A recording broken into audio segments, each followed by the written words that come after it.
The snow didn't stop Great Falls area residents from preparing for this fall's hunting season. The Great Falls Shooting Sports Complex and the Missouri River Shooters Association hosted a free rifle sight-in day for non-members. Organizers say area sportsmen and women will be out and on the hunt for elk, mule, and white-tailed deer along with antelope.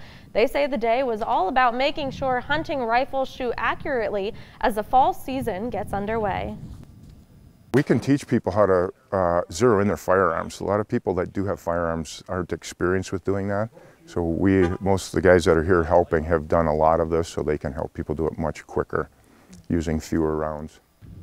He adds that zeroing in hunting rifles improves accuracy so that hunters can shoot and kill their targets in one round versus having to take multiple shots. More information about the rifle sight-in day can be found on our website. Well, Electric City residents escaped the chilly weather by doing some early holiday shopping for the special women in their lives.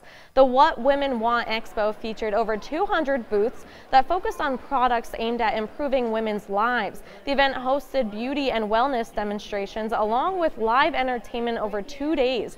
Those at the expo say while it was entertaining, it was also an opportunity to educate. The Substance Abuse Prevention Alliance used their booth to connect with mothers about where teens commonly hide drugs and alcohol in their bedrooms. They say they were happy to have connected with numerous parents about the dangers of marijuana use over the past few days.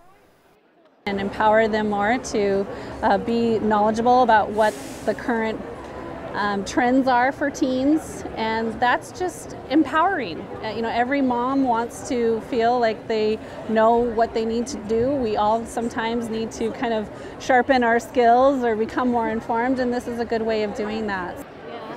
She adds that they have seen an increase in teen marijuana use here in Cascade County. She says they will have more information on drug use and addiction during Stop the Stigma Week at Great Falls College MSU, October 22nd to the 26th.